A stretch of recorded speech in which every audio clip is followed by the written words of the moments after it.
For those of you who have trouble keeping awake during congressional hearings, let me recommend Zip Fizz.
I call the subcommittee to order. This is our second subcommittee event of 2016, focused on the development of the situation in Turkey. And as we continue to watch with concern, I have titled today's hearing, Turkey's Democratic Decline. Let me say from the offset that our comments and even our criticisms of the Turkish government are predicated on a deep respect for Turkey and the Turkish people. Turkey and America have been and are friends. Friends speak plainly to one another about problems. That's what you will hear today. I'd like to take this opportunity to extend my condolences to the families of all the victims of last month's terrorist attack at Istanbul's airport. It was a cowardly attack by radical Muslim extremists, and traveling through that region, I was able to personally pay a tribute to the victims of this horrendous massacre just a few days after the tragic event had occurred. Our expressions reflected those expressions of sorrow, expressed and reflected those of the American people. Turkish victims are no different than American victims. These people have been murdered in recent months and recent years by radical extremists, represent an evil force on this planet that must be defeated and destroyed. And both of our countries, Turkey and the United States, will be a safer people and place when that happens. Those of you who have observed this subcommittee know that while wishing the best for Turkey, we have concerns about actions taken by President Erdogan that may put his people at risk and weaken the strong ties between our countries. Our hope and for a better situation and that things would turn around has not happened, and we've been disappointed. And there's a mounting body of evidence suggesting that President Erdogan's party and his regime seems to be involved with corruption and misrule that is taking Turkey in exactly the wrong direction. President Erdogan's party has used the levers of power to limit dissent and to crack down on free journalism. Thousands of judges and prosecutors have been reassigned based on their political inclinations, and immunity from parliamentarians have been lifted, opening the way for charges to be used against them in order to sideline opposition, especially those in the HDP. Seemingly erratic, Erdogan has officially designated the followers of Mr. Gulen as a terrorist group, and this group was once, of course, a linchpin of his political coalition. So he's gone from a relationship with a group that has been very important to his success to now declaring them his enemies and declaring him the enemies of his country. They helped bring him to power, and now he has targeted them for repression. These kind of steps have taken Turkey further away from the shared values at the heart of our American-Turkish alliance. While a representative from the Committee to Protect Journalists couldn't be here today in person, they did send a written statement, and I'll be submitting the entire statement for the record. But I wanted to read a short excerpt from it now. The Committee to Protect Journalists reports that over the past 2 years, the Turkish government, and I quote, increased its repressive action against the press through using vague, broadly worded anti-terrorist laws, bringing charges under an archaic law that carries jail terms for insulting the president, replacing the editorial management of opposition media outlets and firing their staff, routinely imposing bans on the reporting of sensitive stories, and prosecuting and imprisoning journalists on anti-state charges in retaliation for their work, end of quote. That is indeed a sad description for the state of free media in Turkey. It's a sad description of how Turkey has changed in these last 5 years and has gone in the wrong direction. While I have always strived to maintain a balanced perspective, it is clear to me that Erdogan's actions have hobbled Turkey's democracy at home and left his country more isolated in the region than at any other time in recent memory. I have many questions for our witnesses today, but I especially look forward to their views on the recent rapprochement between Turkey, Russia, and Israel. While such developments are, of course, welcome, I can't help but wonder if this is merely a momentary change of attitude or something more durable. We can get into that during the testimony.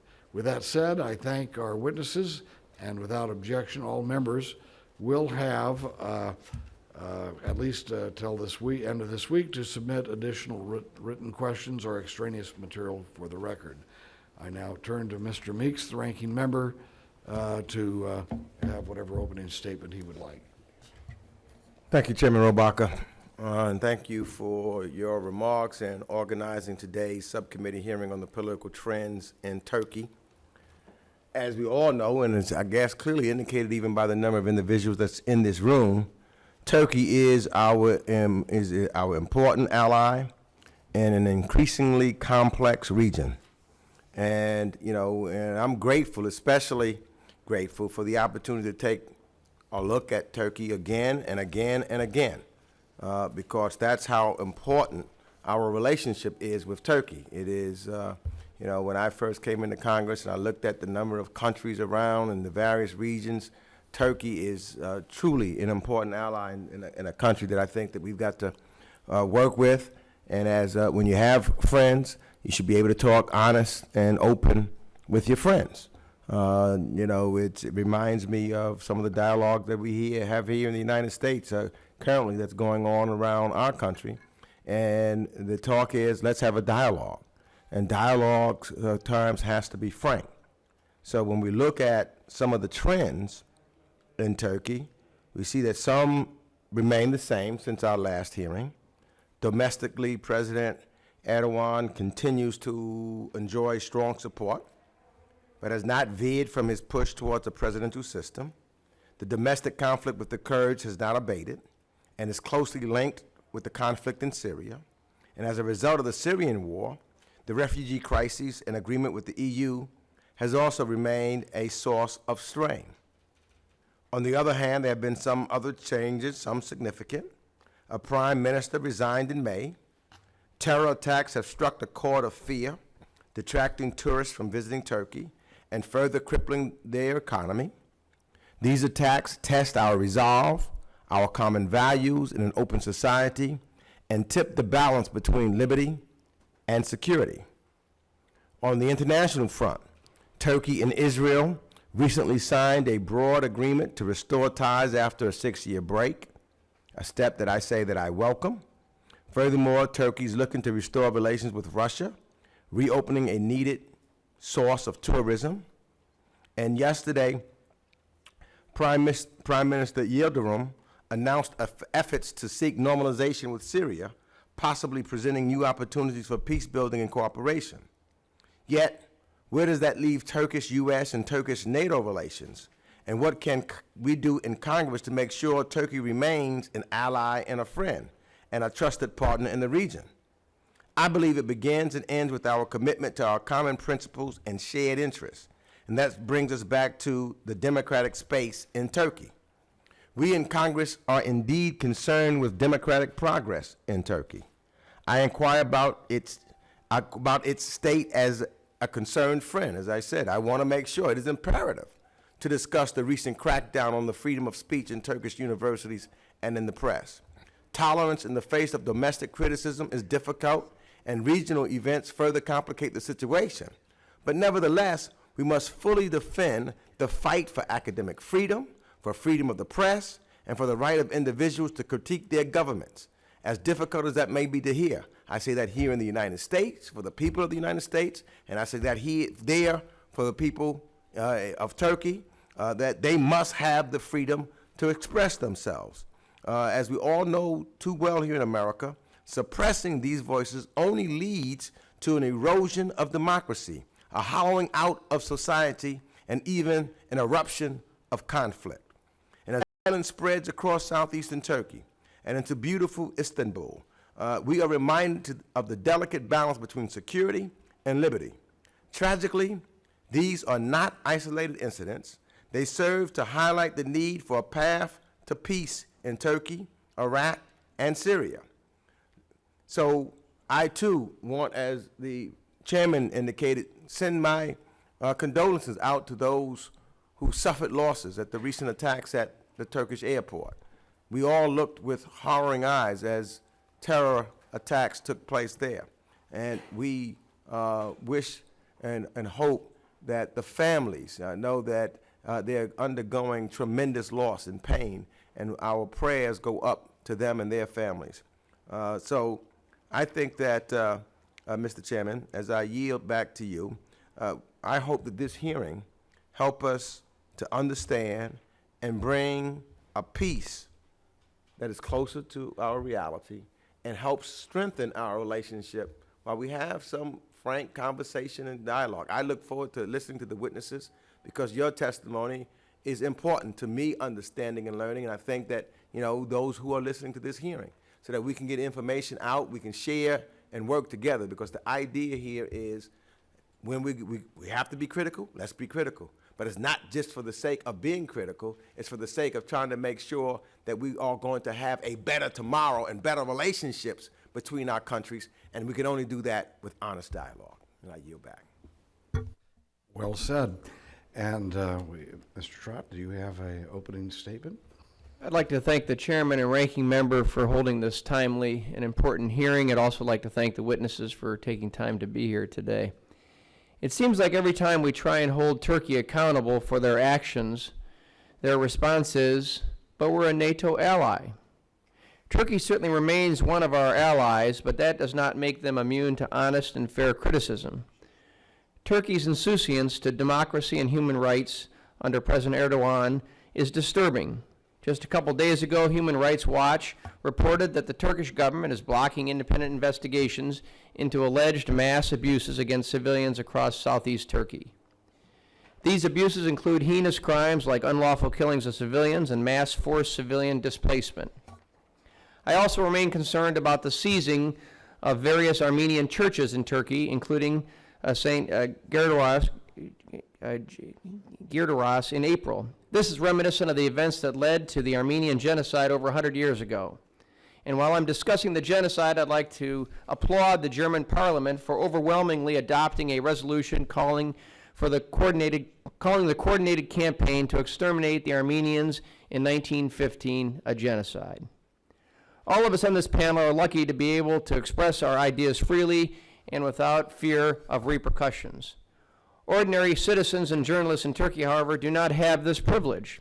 Turkey remains one of the worst countries in the world when it comes to freedom of the press, and we got to see that firsthand in April when the president came to Brookings and his security repeatedly harassed, assaulted, and even reportedly tried to throw out media that they did not like.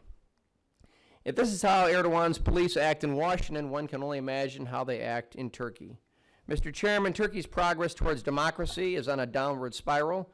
They are a country facing a myriad of issues, both domestically and internationally, continuing down this disturbing path when they are denying history, expropriating land, and severely restricting freedom of the speech is not the answer. I yield back. Thank you very much, Ms. Gabbard. Do you have an opening statement? Let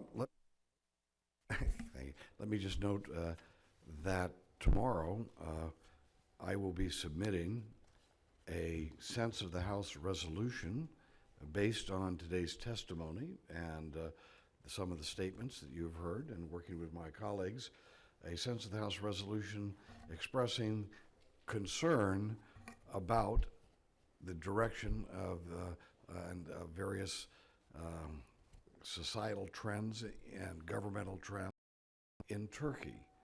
And so today, I would invite my colleagues to, at the end of this hearing, work with me on developing that particular Sense of the House resolution. With that said, I'd like to thank our witnesses for joining us today. We have three distinguished witnesses. Dr. Andre Barkey, who is the Director of Middle East Program at the Woodrow Wilson Center here in Washington. Formerly, he was a professor at Lehigh University, and authored several books on Turkey and Kurdish issues, and served as a member of the State Department's policy planning staff. We have Dr. I'm really bad on names. Fizzy. Fevzi. Fizzy, and Fevzi Bilgin. there it is. Okay. And is the founding president of Rethink Institute, a Washington-based think tank. He is an expert in the areas of constitutional and Turkish politics. He received his PhD in political science from the University of Pittsburgh and has taught politics in both the United States and Turkey, in addition to being a published author. And Alan Makovsky, yes, I remember you, Makovsky. I've known that name before. There you go. A senior fellow at the Center for American Progress, a private think tank in Washington, D.C. And from 2001 to 2013, he served as the senior professional member of staff here in the House Committee on Foreign Affairs. And we're just reflecting on how neither one of us have changed over those 20 years. He helped us cover the Middle East and Turkey when he worked for us, and today he's here to again give us advice and some direction as to what our policy should be toward this situation now in Turkey. Before, of course, he did all of this, he directed the Washington's Institute's Turkish research program and was an employee of the State Department. So we have three expert witnesses, and Dr. Barkey, I would suggest we start with you, and I would request that if we could keep it down to about 5 minutes. All the rest of your statement will be part of the record for people to read, and if you could keep the down to the 5 minutes, we then could have a dialogue once all the witnesses have testified. Dr. Barkey. Thank you, Chairman Rohrabacher, Ranking Member Meeks, and members of the subcommittee. It's an honor to testify today, and I ask that my written testimony be admitted into the record, please. Without objection. There is no question that when it comes to issues of free speech, due process, individual and civil rights, the situation in Turkey has deteriorated significantly over the last 3 years. The atmosphere created by the ruling Justice and Development Party and President Erdogan is not conducive to free discussion of ideas, policies, and politics. What I will try and do is give you essentially in bullet points what has happened, and then try to offer you an explanation. First of all, you've already alluded to the press. The press is under tremendous pressure. It's a twofold sets of pressures. One is that you see journalists being fired, newspapers being closed, taken over. Same thing will happen with television and then stations, as well as social media. That's one aspect of it. The other aspect is that there is also simultaneously an attempt to build a parallel, if you want, press that is completely subservient to the president and the party. And it's essentially, when you look at that press on a daily basis, as I do, all you see is essentially the regurgitation of official propaganda, if you want. But most importantly, what you see is that there is no room for any discussion or any opposing ideas in that press. So the press is under enormous pressure, and it's not surprising that Freedom House has downgraded Turkey's status from partially free to not free, which is actually quite damning for a country that is member of the NATO alliance. But the press is not the only one, and this is important to understand. Every institution of civil society in the state is also under attack with an effort to dominate. It's true for business associations. It's true for academia. 37 academics have been fired so far, but I know a lot of friends of mine who are under investigation, and more will be fired as time goes by, eventually to be replaced with people who are more conducive to the official position. Similarly, the judiciary is being revamped and to make it much closer to the government. Even individuals are not immune. 1,845 individuals have been charged for insulting the president. Some of the penalties are dire. So far, nobody's gone to jail. And even former allies of Mr. Erdogan are under similar pressure. So why is this change? I mean, the interesting thing is that Mr. Erdogan and his party came to power, and in a paradoxical way, it was the biggest and most important opening of the Turkish political system ever, since 1923, I would say. They came against the military, they came against the traditional ruling elites, and for a while they ruled in that way. But they changed. They changed, I would argue, for two reasons. One is Mr. Erdogan has won victory after victory, and he thinks he should be invincible, but most importantly, he actually does feel vulnerable. He feels vulnerable because Turkish civil society is still quite dynamic, can resist, can disagree, and as we saw in elections in 2005, actually defeat Mr. Erdogan. But Mr. Erdogan is the president, not the prime minister. The prime minister has all the legal powers that the constitution gives. So he feels vulnerable in the presidential powers, so to say.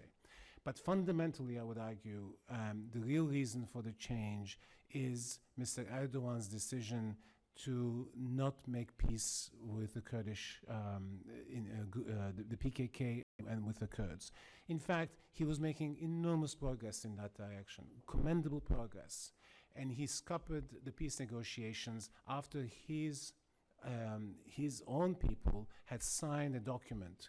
And the reason he did it, and this also, we won't have time for this, but it explains the changes in foreign policy. The reason he did it is because of the threat he perceives from the Syrian Kurds in Syria, as the Syrian Kurds who have aligned themselves with the United States make progress and move against ISIS. In the process, what he's afraid of is that a Syrian Kurdish entity that is closely aligned with the Turkish Kurds will emerge and therefore pose a strategic threat to Turkey. And he decided, this is the reason why he decided to essentially go on a rampage against the press, against the Kurds. And in some ways, it also explains the changes that you see today in foreign policy, because as he finds himself isolated, he's trying to reconfigure his friendships, or so he thinks, with the idea that he will come up with a common, shall we say, cause against the Kurds. And I'll stop here. The red light's gone on.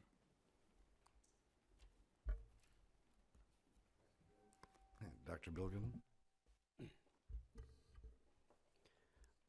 Chairman Rohrabacher, Ranking Member Meeks, and the members of the committee, thank you for the opportunity to testify before you today on Turkey's democratic decline. And I ask that my full written testimony be admitted into the record.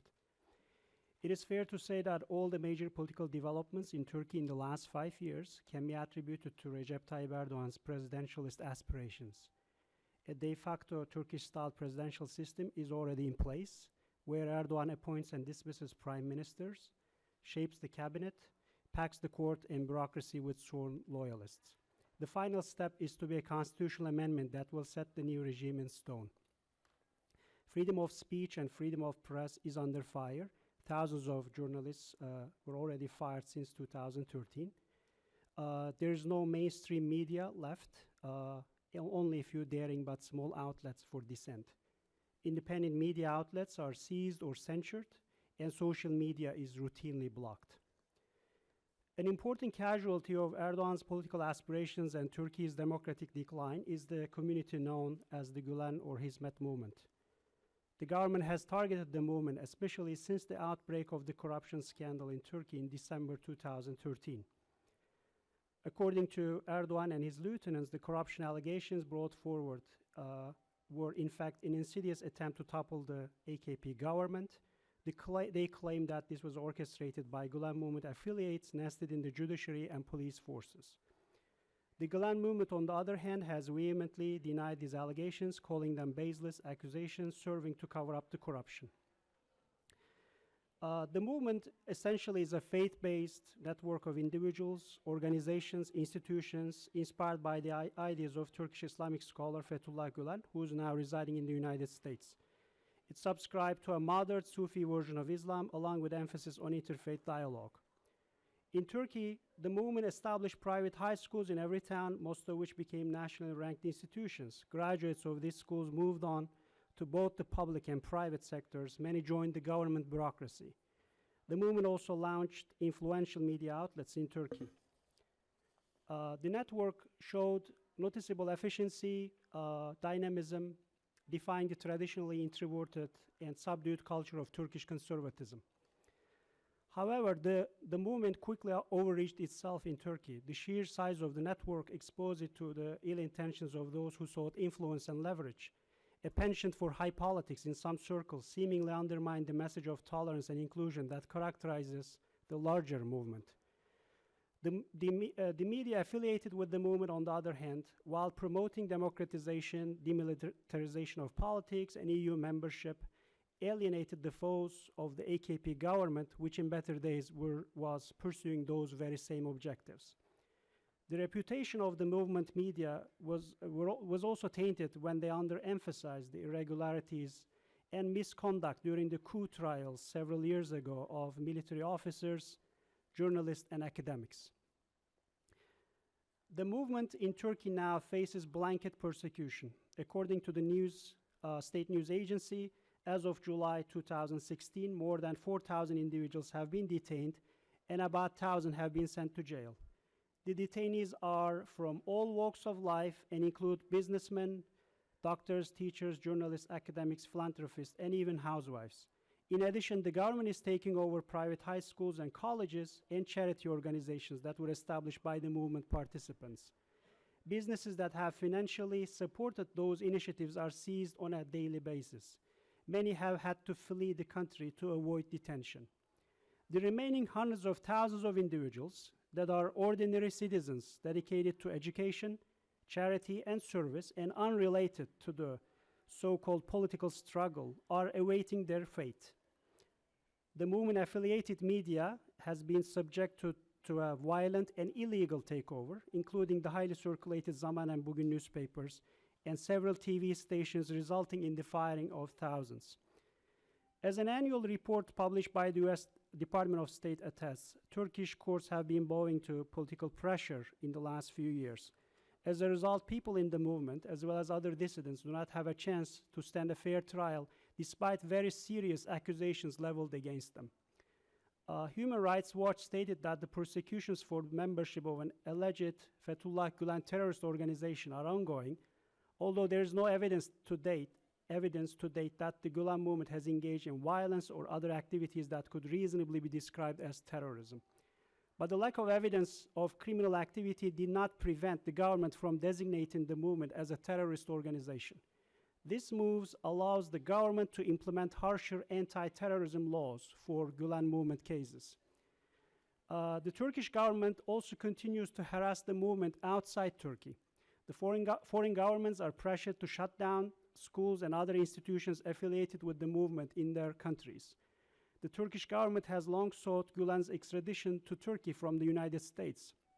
Thus, they launch a litigation campaign against the movement affiliates in the United States. And most recently, a US federal judge dismissed such a lawsuit in Pennsylvania. And thank you.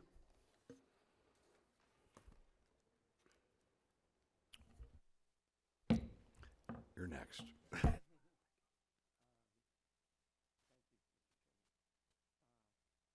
Chairman, Mr. Ranking Member, members of the subcommittee.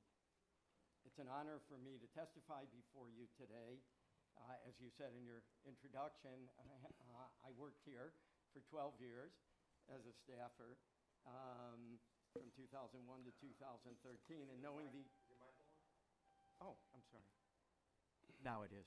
You should have known that more than anybody. Yeah, I've never been on this side of the table before, sir, so... Go right ahead, Alan. I was always a quiet staffer in the back. Anyway, I just wanted to say, that as a staffer and knowing the great importance accorded hearings such as these, I am deeply privileged to have been invited to testify. I thank you. I respectfully request that my written testimony submitted be entered into the record, and I would like to join you, Mr. Chairman, in the condolences you offered to the Turkish people on the June 28th attack on the Ataturk airport. The title of this hearing, Turkey's Democratic Decline, sets out the problem. Turkey's democracy, never as good as it should have been, is indeed rapidly deteriorating. On virtually every front, media, judiciary, political governance, Kurdish rights, private business, universities, as my colleagues here have all detailed, freedom is diminishing and power is being concentrated in President Erdogan's hands. Arguably not since the death of Turkey's founder, Mustafa Kemal Ataturk, and certainly not since the advent of free elections in Turkey in 1950, has one man held so much power in the Turkish system. President Erdogan's primary focus, perhaps more correctly his obsession these days, is to formalize a presidency-based system in Turkey in place of the long-standing parliamentary system. His second and third ranking priorities, probably in that order, are ridding Turkey of any Gulenist influence, real or imagined, and defeating the PKK, and related to that, quashing any Kurdish movement for collective rights. Certainly because of the horrific terrorism staged by ISIS over the past year in Turkey, I have no doubt that fighting ISIS has also become more of a priority for Turkey, and Turkish officials now speak of the importance of fighting ISIS and the PKK simultaneously. But I don't believe that President Erdogan yet sees ISIS as quite as serious a threat to his power and to Turkey as he sees the Gulenists and the PKK. I know there's already a lot of overlap in this testimony, and I don't want to do another catalog of all the human rights abuse. Let me throw out on freedom of the press yet another NGO's report. Reporters Without Borders, in its 2016 World Press Freedom Index, actually ranks Turkey 151st out of 180 countries, 3 slots behind Russia, by the way. So it's not a positive record. Another study has said that 70% of the Turkish print media and a similar portion of the electronic media is now a mouthpiece of the government, either owned directly or slavishly supportive of the government.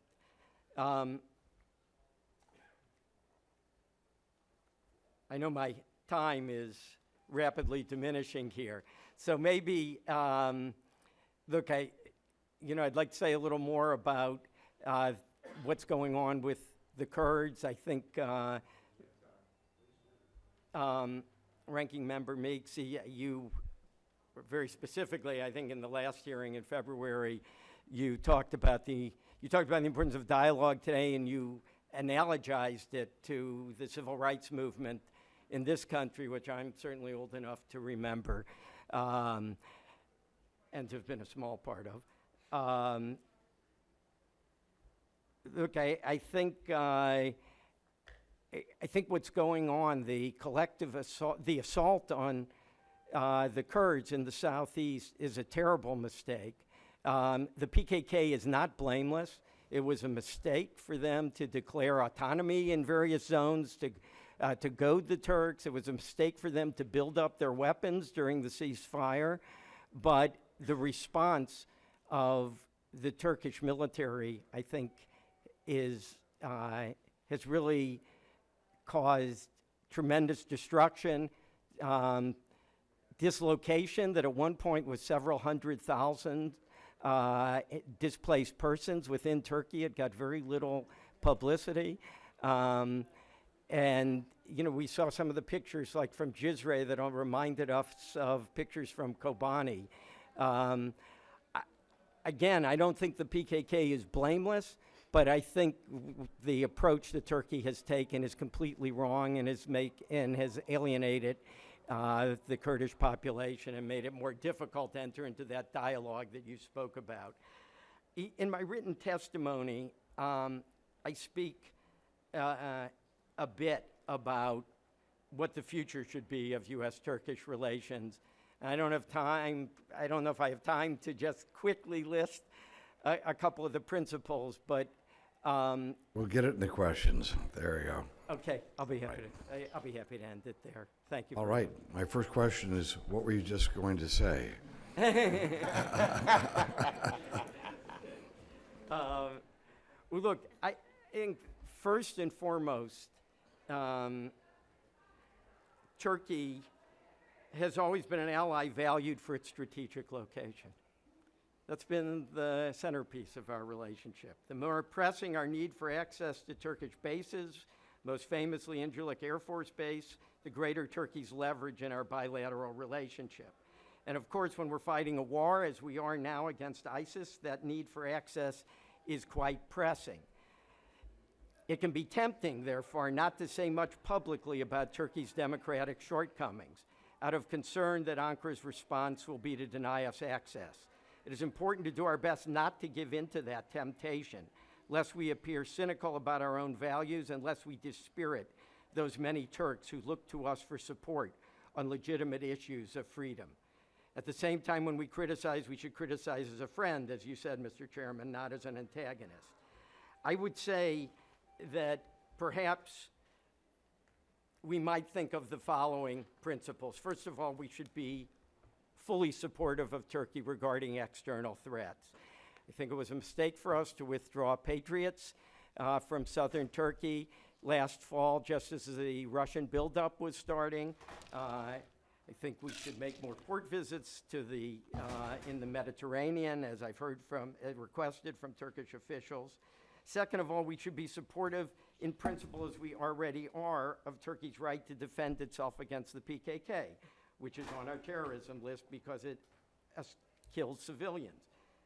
But the Turkish assault on several cities and towns in its southeast, as I said, has created mass suffering and deep alienation that only complicates Turkey's relations with its Kurdish population in the future. We should speak out strongly against abuses of freedom of the press and politically motivated arrests in Turkey. I know President Obama and Vice President Biden have made important gestures in that regard this year. And fourthly, we should also strongly support the right of the Kurds to cultural freedom and democratic expression. That means speaking out about all Turkish government efforts to quash the Kurdish movement by criminalizing freedom of speech, removing the Kurdish presence in parliament, again, as we've heard already, and by using excessive force that amounts to collective punishment.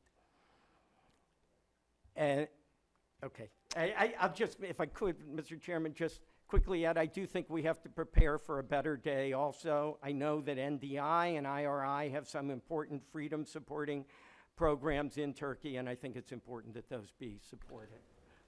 We will note that, and I think that it's always important for us when we're dealing with a country that has been so close to us and such a friend, that whenever there are some very noticeable areas of conflict where we disagree now and that we're not operating, that we make sure we do our very best to confront those issues in a way that will facilitate more friendship rather than driving a country away. And that's hopefully what we're doing today.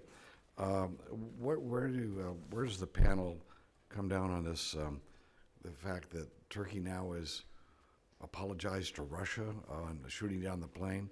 Let me just note that I was horrified that they shot the plane down in the first place. And now they're apologizing for it. What's that all about, and what's all this about, where we have Turkey has made very, hostile moves towards Israel in the last few years, and now it seems to be reaching out to go the opposite direction. What's the take of the panel on those two things? Doctor?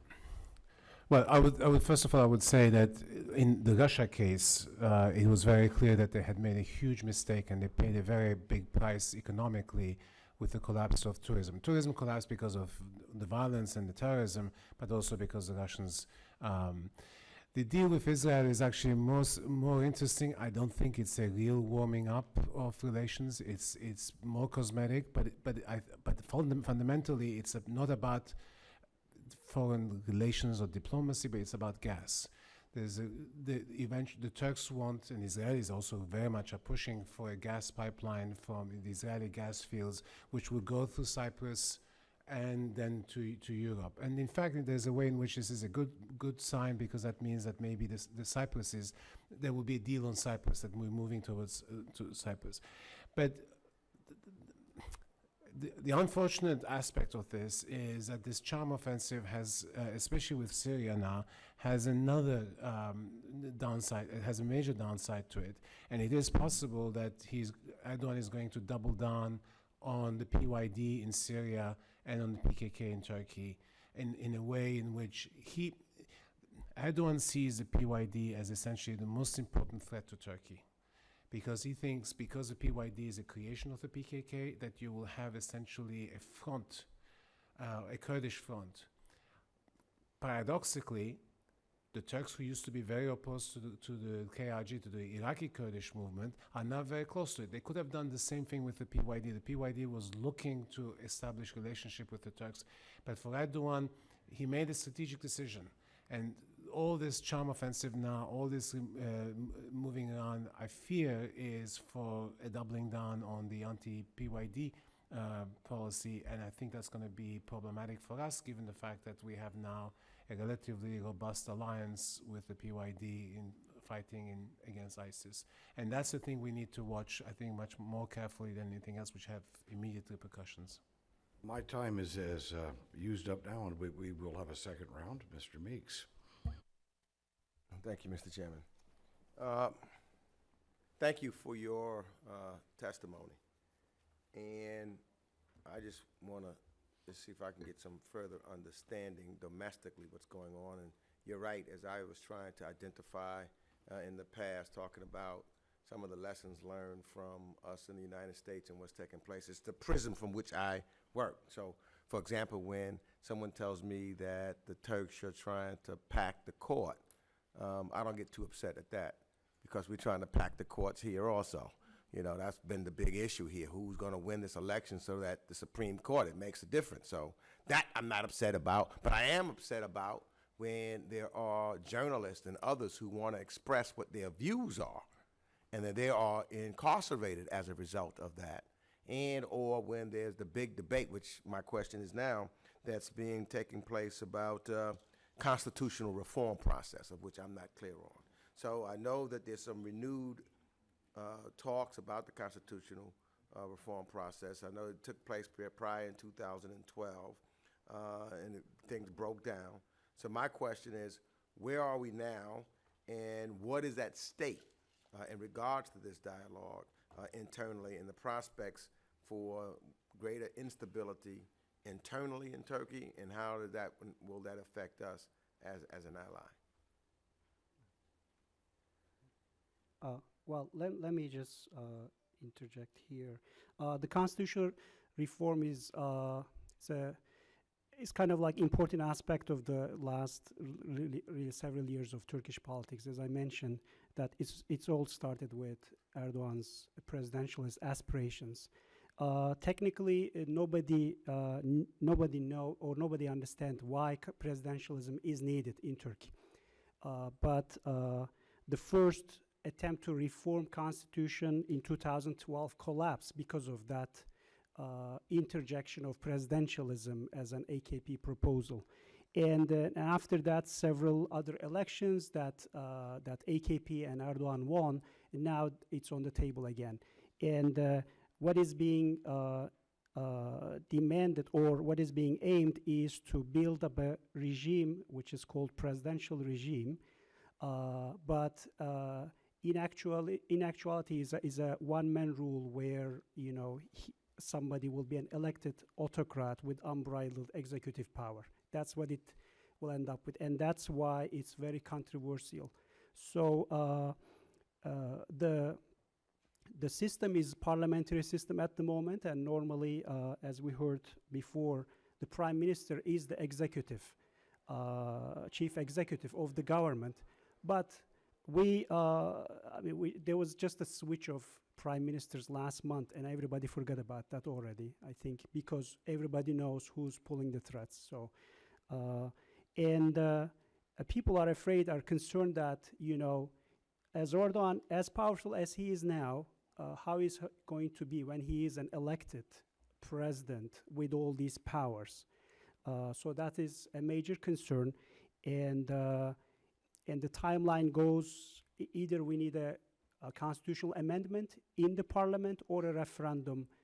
Let me just ask then, maybe Mr. Barkey, given that, could there be, if, there's talk about a constitutional reform process, could it be a fair election or not? I mean, I recently just seen what took place in the UK, and whether they're going to, stay into the EU or not. But that seemed to be an open and a fair election. So are you saying that there cannot be an open and fair expression of the people of Turkey, that it will be so weighted down because of the heavy-handedness of Mr. Erdogan, that it won't be transparent and clear? Is that? Look, in Turkey, historically, elections have been clean, and people have enormous amount of trust in the electoral process. But for the first time now, that faith in the electoral system is disappearing very quickly. And it's clear now that you will not get fair elections anymore. There are enough people who are now saying that the system is rigged. The AKP gets enormous amount of money from contributions from businesses that gets funneled so that they can use for electoral purposes. The press is completely controlled now. You have a top 70%, I think it's even higher, by the government and its allies. Therefore, you cannot have free elections, or should we say fair elections. Free elections, yes, but not fair elections, which is really contrary to, since 1950, a process of free and fair elections. My last question on this round then would be, would you say that, or is the fact that the outside, what's going on in Syria, what's going on with the PKK, what's going on with the PYD, does that have an effect domestically also on whether or not the Turkish people allow, the authoritarian policies to increase that it seems to be happening now in regards to Mr. Erdogan? Well, unquestionably, whenever you can pose the PKK, the Kurdish threat, as an alien threat, and that allows you to clamp down, obviously, on freedom of speech. Therefore, that affects the elections. I mean, by definition. And if you go to the southeast, I mean, in the Kurdish areas, you have this amazing military presence. You have this amazing oppression that you see. So yes, I mean, the notion of, plus people have been displaced. If 500,000 people have been displaced, where are they going to vote? How are they going to vote? Are they going to be able to vote? What happens to the Syrian refugees? Will they be able to vote? I mean, there's all these things now going on that has undermined people's confidence in the electoral process. Mr. Trott. Thank you, Chairman. My questions are to the entire panel, and anyone can feel free to opine. I wonder if anyone could give me insight into what the status of the Armenian churches that were seized by the Turkish government, and what the status of the churches are at this point.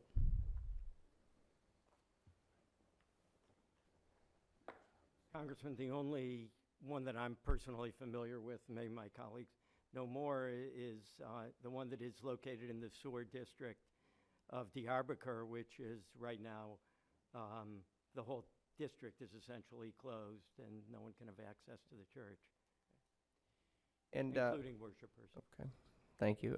With respect to the Muslim Brotherhood, so they've been shunned by much of the Middle East, but the president has chosen to embrace them. Are they still controlling channels on television? What's the reason behind that, and why shouldn't we be concerned by that? The Muslim Brothers, there was a support for Muslim Brotherhood. It was a part of a general policy of the Turkey's Middle East policy to basically support these opposition elements that kind of similar or look like AKP. And but now, and as you said, Turkey, some Ikhwan elements were residing in Turkey, and now it seems that Turkey is ready to make a shift again, making a peace with General Sisi, so that it's likely that they'll be kicked out soon, of Turkey.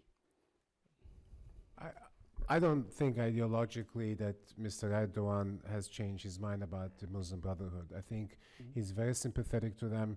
He will make, he's a very quick on his feet. I mean, he changes policies when those policies don't work for him, and clearly he's decided now a rapprochement with Egypt and with Israel, given that Hamas is also part of the Brotherhood, is convenient for him. But I would say that fundamentally, in terms of where his loyalties and his preferences lie, they are with the Muslim Brotherhood. So what you will see is probably policies of dissimulation rather than real change when it comes to this issue. Just as a historical matter, when the Sisi takeover happened, it was in the middle of major demonstrations going on in Turkey. I think it brought out Erdogan's paranoia, both in terms of his fear that something immediate from these demonstrations might happen, and also based on Turkish history. I think he's always been concerned about the possibility of a military coup. And so I think that's what it reflected, but I do agree with Henri that I don't think we're likely to see him change his spots anytime soon. And I have to say, I'm skeptical that things will move forward on Egypt anytime soon. His foreign minister has talked about it, but Erdogan has made some very strong anti-Sisi statements after the foreign minister spoke. Thank you. And then lastly, with respect to Turkey's priorities in Syria, how do they align with the United States, and where do they diverge generally? Well, at the beginning, we were on the same page. We both thought that Assad would leave in six months. When that failed, and when the opposition failed to come up with serious resistance to Assad, you saw Turkey support Jabhat al-Nusra. And this came in 2013 when President Erdogan visited the White House. He was confronted with that. He was asked to stop supporting Jabhat al-Nusra. The problem is that in the process of supporting Jabhat al-Nusra, a major infrastructure of jihadist supporters was created in Turkey, who funneled people and arms to Jabhat al-Nusra with government support, but also people who went to ISIS. But where we are now today, for us, priority number one is ISIS. For Erdogan, it's a PYD, then Assad, and then ISIS. So in that sense, we are not on the same level. He doesn't. For him, both the PYD and Assad, even though he's talking about the overtures to Assad, are far more important and far more than the jihadist threat. I think, just to elaborate a bit, I agree on the divergences. His primary focus is the Syrian Kurds and Assad. Ours is defeating ISIS. He wouldn't mind if ISIS is defeated in the process, but it's not his priority. Second of all, and I think it's the number one issue in U.S.-Turkish relations right now, is the fact that we are working closely with the YPG, with the Syrian Kurds, which he considers part of the PKK. And indeed, he has some reason to see their origins in the PKK. And from their point of view, it's U.S. support for a terrorism group. And I have to say, I noticed in a respected Turkish polling company survey this month, Metropol, 73% of Turks said that the U.S. sides with terrorists against Turkey. It's a very disturbing kind of answer, but I'm certain what it's about is this disagreement about the YPG. Yeah. Congressman, despite repeated bombings committed by ISIS in Turkey, an enormous threat that is posed by the domestic operatives, which may number to like in thousands. So far, very few ISIS members were arrested, and no one has been convicted out of terrorism or something so far. So this is kind of unbelievable, basically, given the fact that Turkey has been bombed like one after another. Latest in the Istanbul airport. Maybe Istanbul airport may change the situation. Thank you very much. All right, and now Ms. Gabbard. Mr. Chairman. Mr. Makovsky, your last comment about the poll is interesting because as we look at Dr. Barkey's comments about Turkey arming and directly aiding al-Nusra, which is an al-Qaeda affiliate, this goes to the crux of the question of our relationship with Turkey, as our #1 priority is and should be defeating ISIS, al-Qaeda, and these other jihadist groups. Turkey is directly and has indirectly been supporting them now for years. So, each of you in your opening remarks spoke about Turkey's democratic shortcomings, lack of freedom of the press, lack of due process, freedom of speech, individual and civil rights violations. We saw in last year how the election went and really how the process was manipulated to benefit Erdogan. We see a direct contradiction in Syria with Erdogan's continued fixation on getting rid of Assad, bombing the Kurds, who have been, without dispute, our most loyal, dependable partner on the ground fighting against ISIS. Turkey's actions have directly strengthened groups like ISIS, al-Qaeda, and al-Nusra. The question is, Turkey's a NATO partner and they claim to be an ally. When you look at all of these issues, both with democratic values as well as objectives that are directly counterproductive to ours and threaten our security, how can you make the argument for NATO, for Turkey to maintain its status as an ally? And the follow-up to that is, do you see the current government, do you see a path forward for Turkey being capable of or even interested in changing their policy so that they can actually truly be an ally and a partner? $64,000 question. Look, it depends a little bit on the position we take in U.S. government. Look, I spent time in U.S. government. I follow carefully. We tend to always shy away of pushing very hard with the Turks because we're always afraid that because we have so many issues on a daily basis. Turkish and American bureaucrats talk on 1,000 different issues. We're very close allies.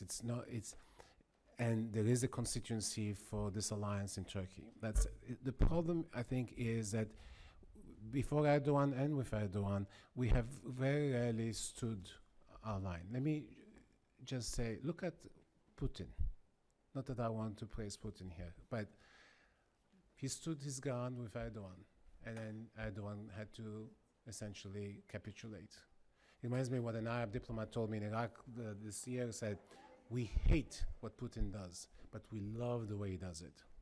Can I just ask you a follow-up? You said we have very rarely, if ever, stood our ground against Turkey. What is the source of this great fear that would cause the United States of America to cower in fear and not standing our ground? Well, look, there's always the basis. There's the NATO relationship. There's the ability of we are too integrated with Turkey. And in general, the bureaucracy is very much afraid. The decision to support the Kurds in Syria at the time of Kobani was taken by the president against the position of the State Department and White House allies, aides. Right? They were saying, "Oh, the Turks will be very upset." He did it, and look at the benefits, because the Turks were not opening the bases to the U.S. until then. Once they realized that we were aligning ourselves with the YPG, suddenly they opened the bases. So there's a way in which we can send our gun. Turkey's an ally. Even if Erdogan is problematic, even if there are lots of people in Turkey, but at the core, this is a long-term relationship which we have not known how to manage well. I think the reason for U.S. reticence is because Turkey is such a strategic ally because of its location. It is. Yeah. I think we have been concerned that if we speak out, that we will lose access to to important assets like Incirlik Air Force Base. And I think that is what has inhibited us. Just the same way, by the way, the EU is now, which used to be the strongest advocate of human rights in Turkey, has largely been silenced because of its concern about the refugee issue and Turkey's ability to manipulate that. I think we've been, over the years, concerned about Turkey's ability to manipulate our access to what is, after all, its sovereign territory. Incirlik Air Force and other places. I think we do have to consider, I hope this is going on somewhere in the government, whether there are other assets in the region that, at least over the long term, could be employed in the way that Incirlik is now, almost solely is in Turkey, and it's so that we could lessen our dependence on Turkey. You ask, will they change? I don't think that's the trend. I think the trend is towards greater independence, partly because if you look at the whole history of our alliance with Turkey, it has been one of growing Turkish independence. They started off as a very impoverished third world country, and now they are an upper middle income country, as classified by the World Bank. So there's been a normal trend, whatever the government. Second of all, you have a government which is right now, which is very critical of us and of the West, and has shown very anti-U.S. reflexes. I don't think we're going to get. I don't think we're going to see any change under this government. And Mr. Weber.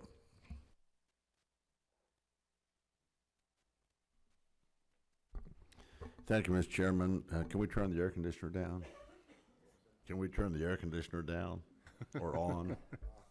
Apparently this is a hot topic, huh? Gosh, where do we start?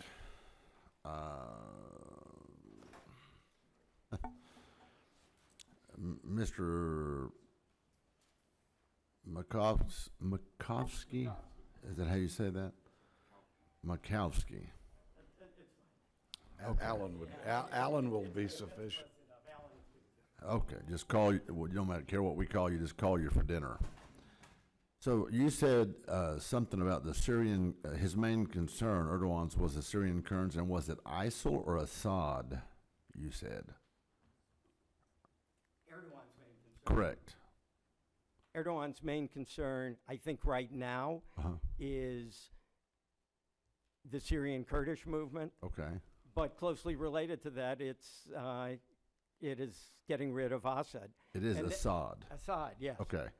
And that is really run, the Syrian Kurdish problem is something new, but our divergence over whether it should be Assad or ISIL as a priority has been going on now for several years.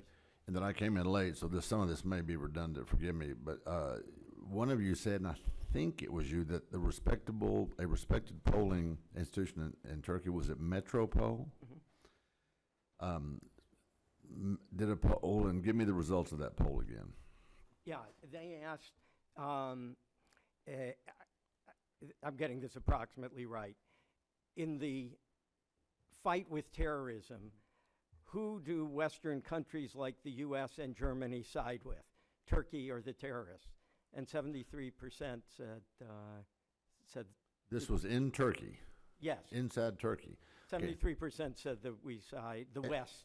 Everything sides with the terrorists. so much of what I'm reading is about how he has done away with opponents, starting with Fethullah Gulen and the press, and he's put a lot of them in prison. He just seems to oppress everybody who disagrees with him. How does this polling organization get to ply its trade without him putting them under his thumb? Well, as far as I'm aware, I mean, there are still pockets of independent expression in Turkey. And as far as I am aware, these polls are done independently. I could see why you might think from Okay. that question that it was manipulated, but if you went through the whole survey, you might not. Okay, so so far you don't believe that they're under his thumb? This particular polling company, I don't think so, because they called the elections essentially correctly. You know, I think they have shown themselves over the years to be essentially. Over how many years? Well, they've been at it that I've been aware of for at least, I think, a dozen years. And he has let them continue even that length of time? Yes. I mean, people say different things about these polling companies, whether they're closer or further to the regime. People do not currently say that this polling company is close to the regime. Okay, fair enough. And then I think you said in your comments, one of you did, I've been reading through the comments, that he probably more closely wanted a Putin-style system. That was you, okay. And then you also said, I think it was Dr. Barkey, that Turkey has been busy, or maybe it was in response to my colleague down on the left there in Hawaii, that Turkey has been arming al-Nusra? Was. When did that stop? It's not completely clear. I mean, we asked them in 2013 to stop, but it took a while for them to stop. But there is a lot of informal networks that are independent of the government that still continue to support both al-Nusra and ISIS. I mean, when you think of the bombing in Istanbul the other day, it could not have happened if they didn't have domestic help. Right. But that's not the government. I mean, that's the networks that were created at some time, at some point with the government. But if the government turns a blind eye, he's so busy after Right. the news stations and the people like the Gulen and others, then those who are perpetrating this kind of violence kind of run amok, don't they? Exactly. As simple as that. This is a question for all three of you, really. Are there any other countries that you know of, NATO, EU, or in the United Nations, who you see this kind of power grab going on in any other country?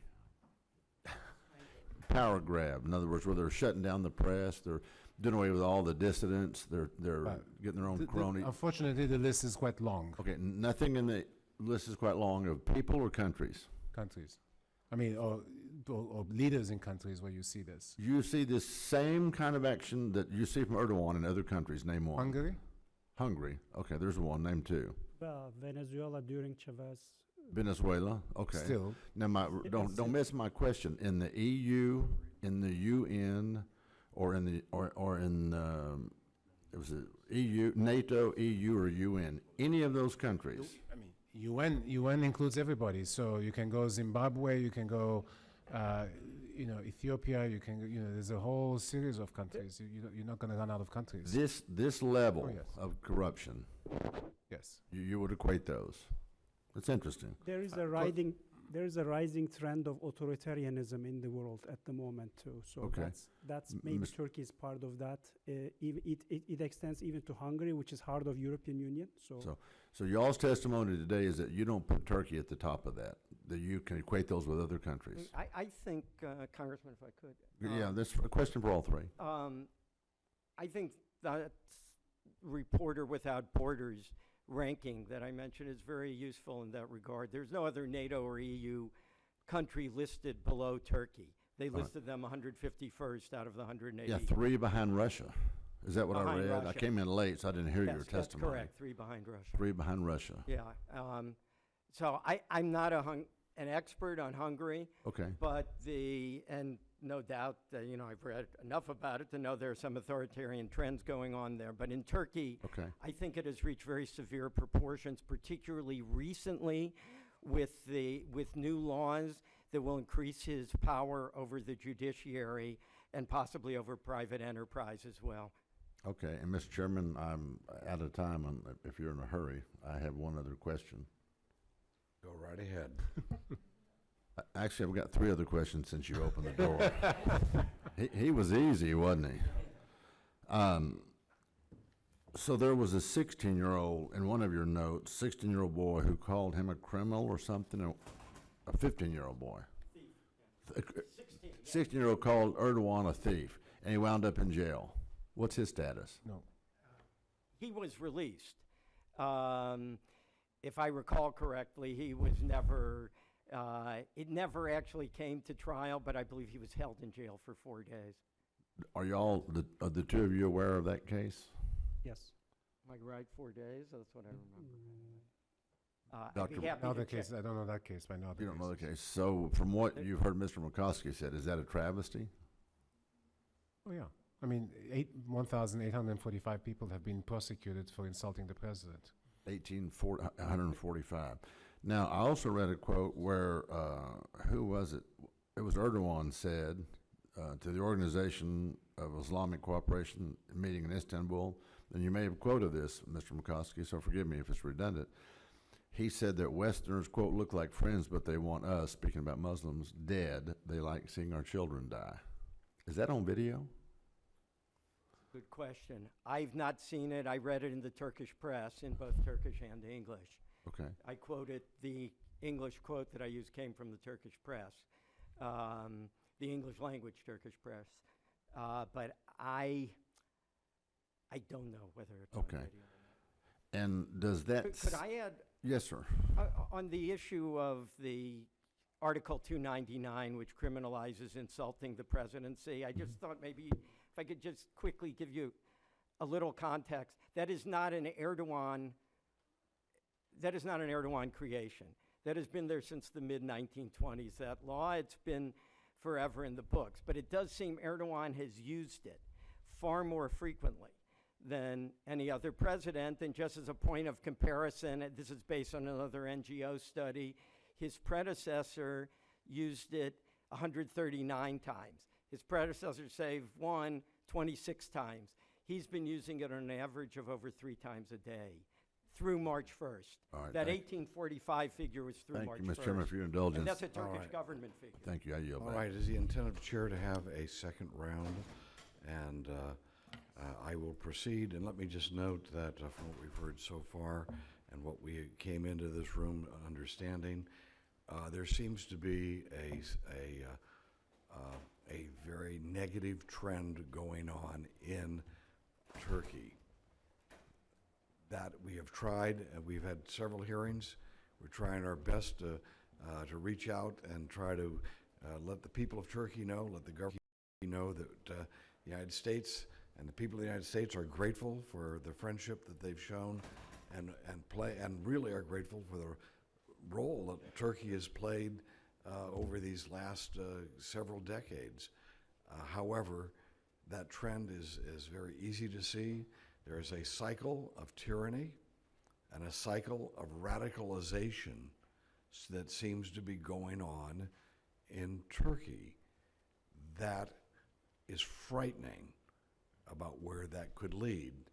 Take a look at what's happened in Pakistan, another country that is strategically located, a friend of ours in the Cold War, and what's happened in Pakistan. I mean, you have a vicious radicalization of various elements in their society in which you have terrorists, a home base for terrorism.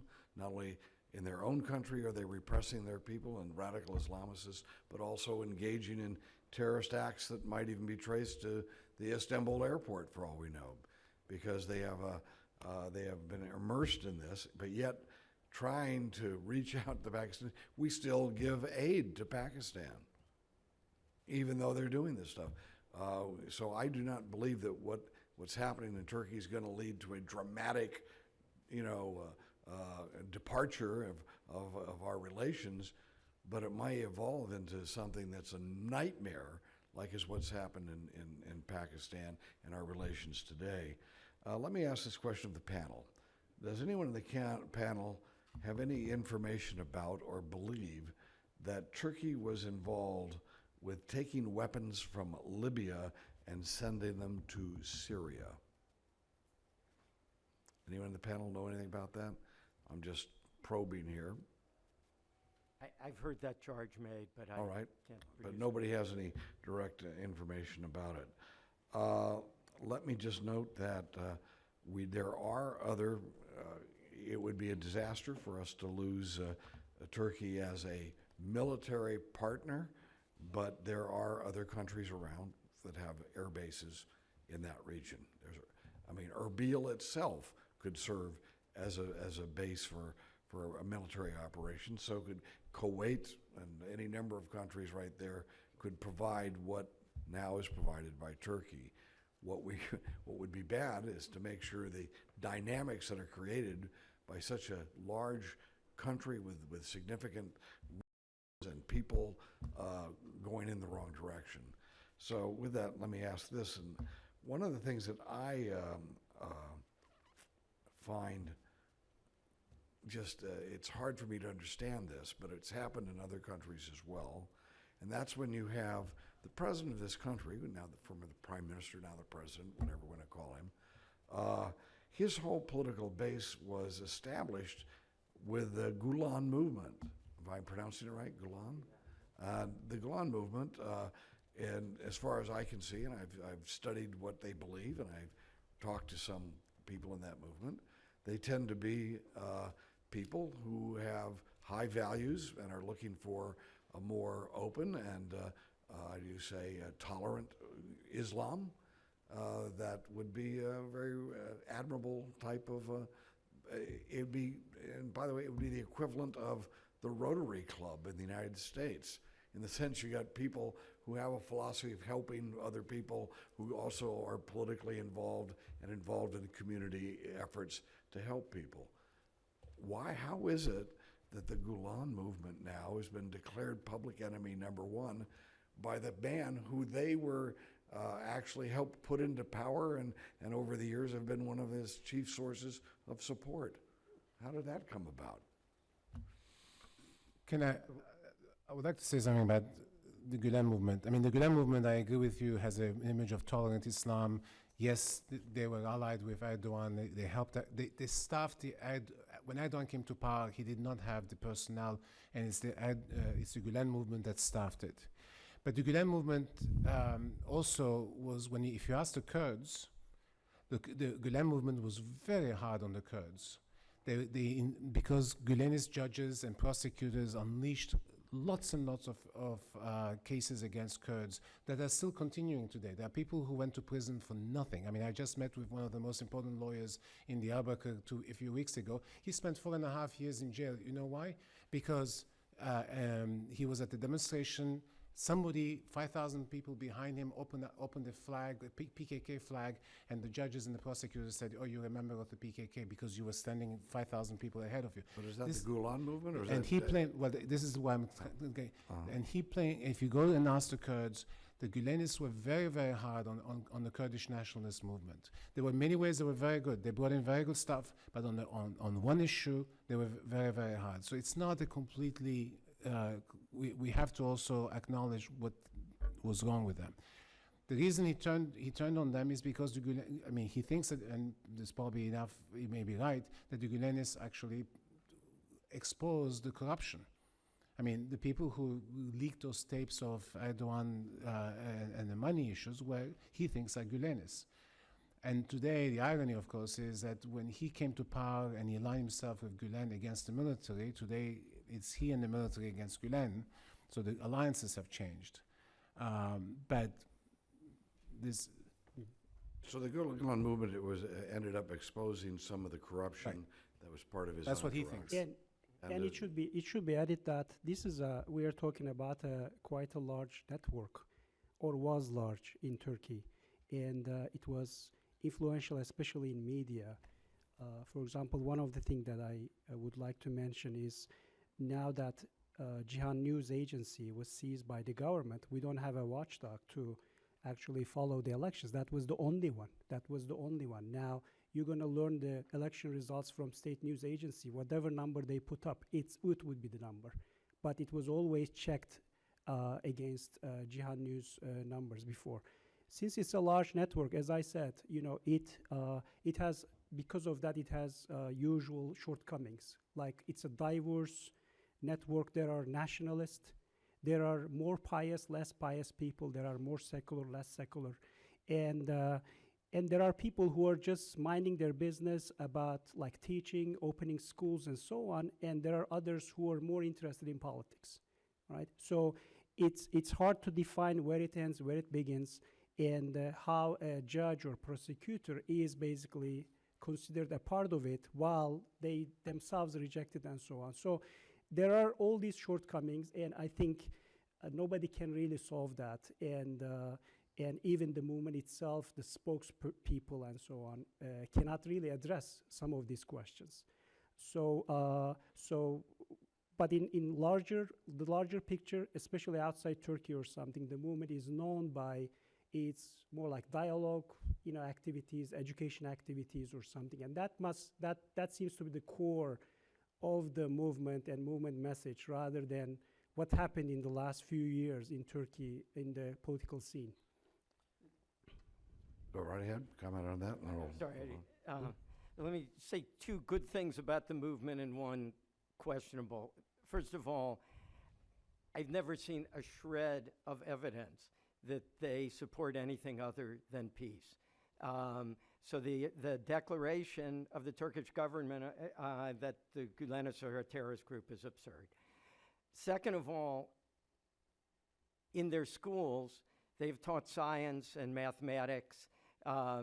They've really emphasized what we would think of as more traditionally secular subjects like science and math. I can't vouch for exactly how they're taught, but I don't know of too many Islamic movements in the world that emphasize science and math. That's a real plus.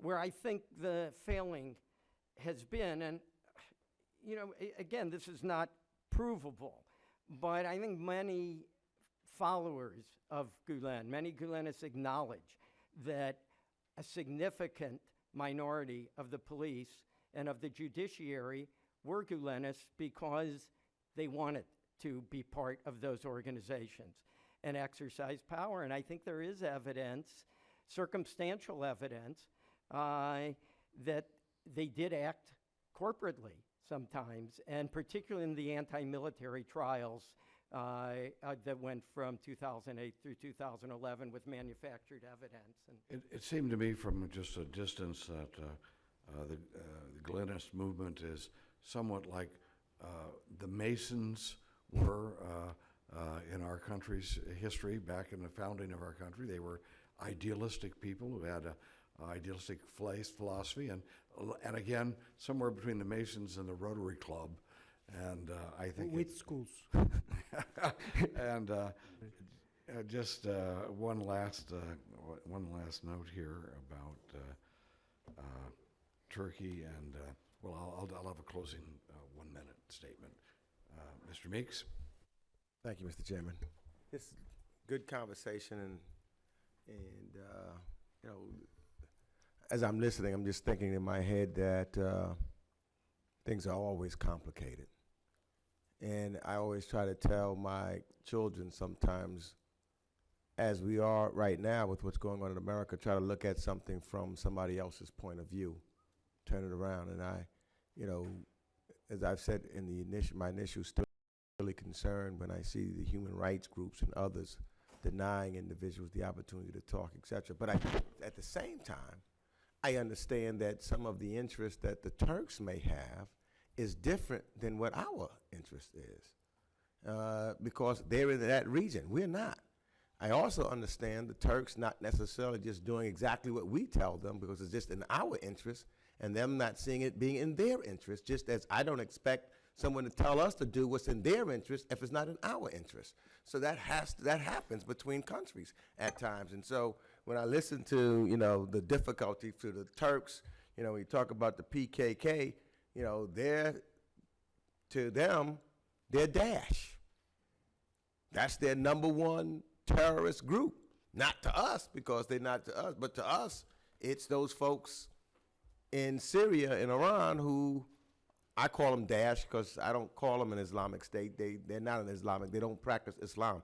If you talk to any Muslim, so there's conflicting interests that are natural, and so I can't see a head of state of a country saying we're going to forget our national interests to go with someone else's. So our difficulty is is trying to figure out how we can bring it together so that both of our interests are taken care of.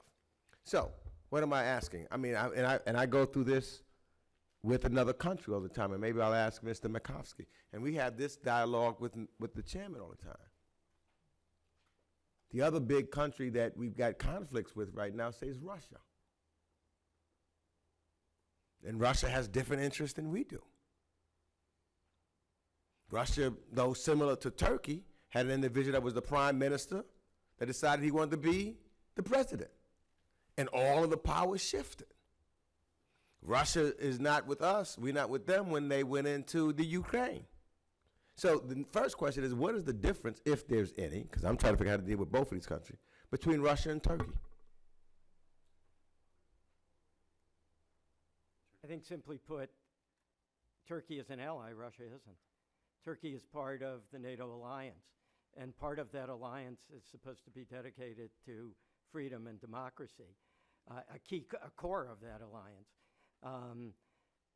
Russia is not part of that. If you separate that fact and look at the trends inside those two countries, they become more similar. And Mr. Erdogan has not spelled out exactly what kind of presidency he has in mind, but I do worry, and I think many people suspect that President Putin is his model. And so you're right, if you look at strictly domestic trends, there are a lot of similarities. But if you look at our responsibility, this is my humble opinion, Mr. Ranking Member, if you look at our responsibility to speak out, it's much greater when we're talking about an ally than when we are not. Anybody differ?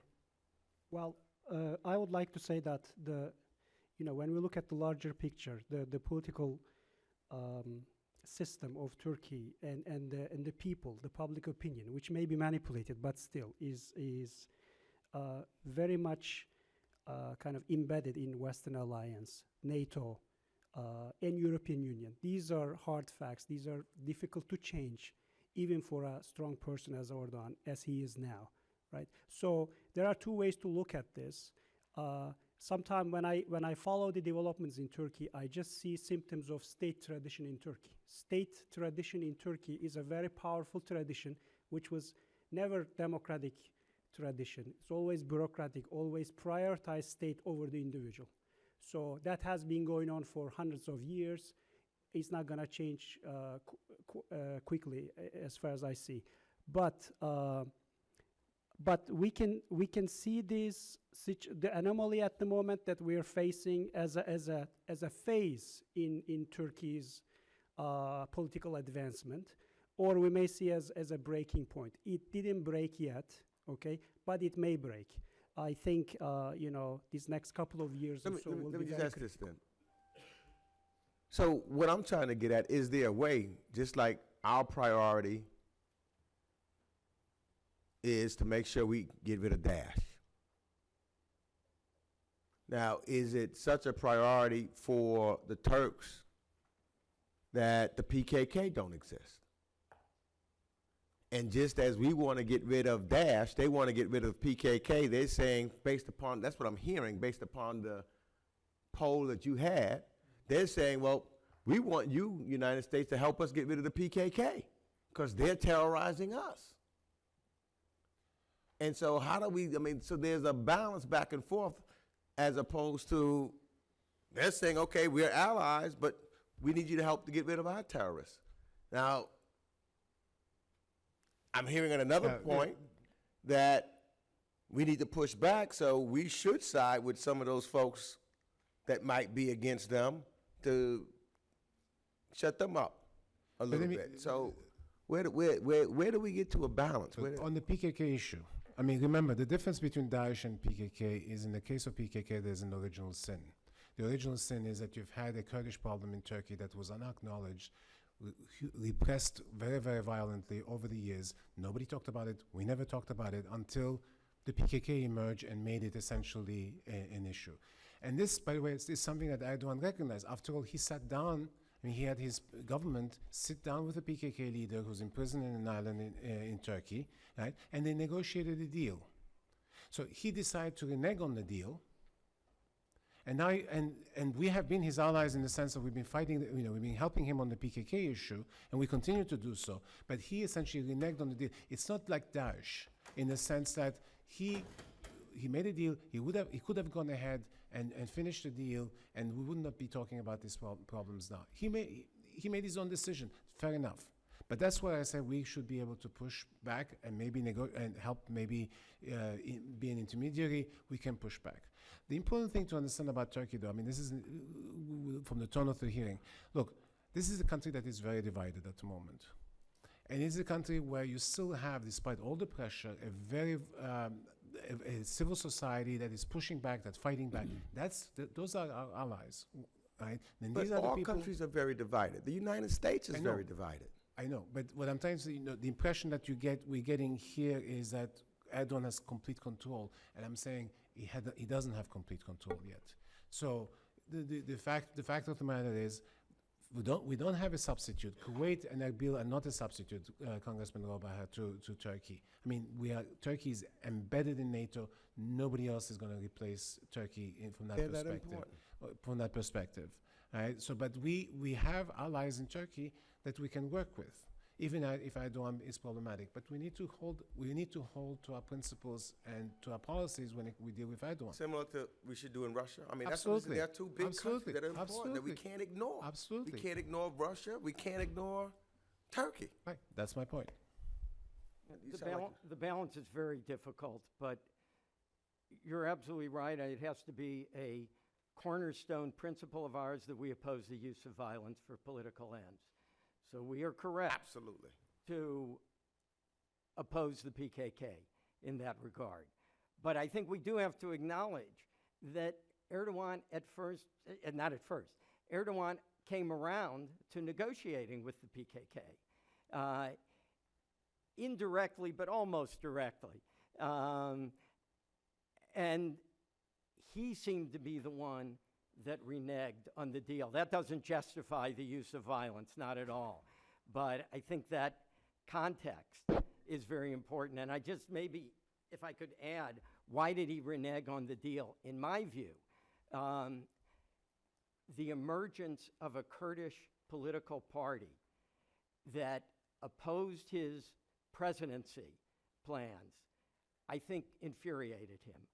Just like he felt spurned by the Gulanis, he felt spurned by the Kurds, who he felt had reason to be grateful to him, and in fact, made some very important gains under him. I visited Diyarbakir several times last year, but I had not been there for 15 years until then. And the gains were, this was before the fighting broke out, when my first visit, the gains were immense.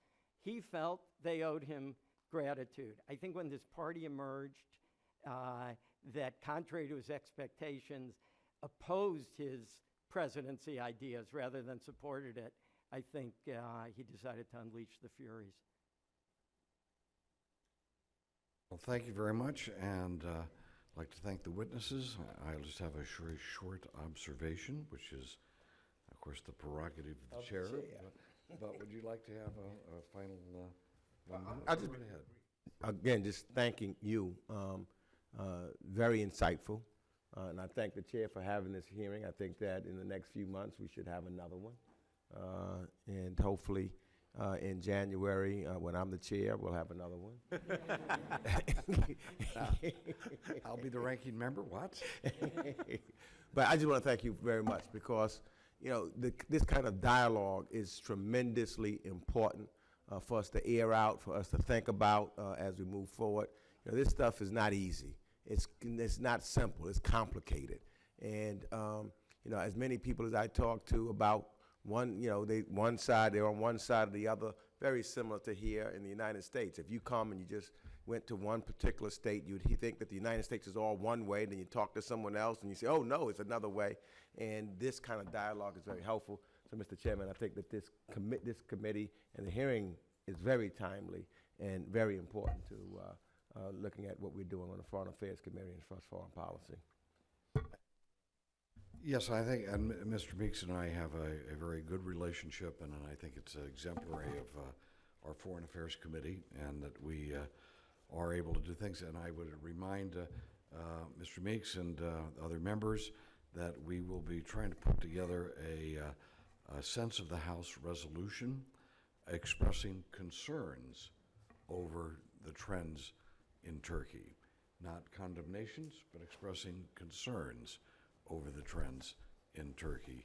I would hope that we have to talk within a, and when we're analyzing Turkey, we have to do it within the context of what is going on in the bigger picture. And what the EU is falling apart. I mean, think about this. I mean, Britain's exit of the EU, this is a first huge step, as huge as someone else would say who may end up president. And so we've got some changes, and of course, in our lifetime, Turkey was constantly trying to become part of the EU and part of the common market, and now I think that's probably history. And I think that Erdogan represents a more of a nationalistic, Turkey-focused rather than Europe-focused approach. So these are all major changes that are going on, and let us hope that as these changes happen, I believe that NATO,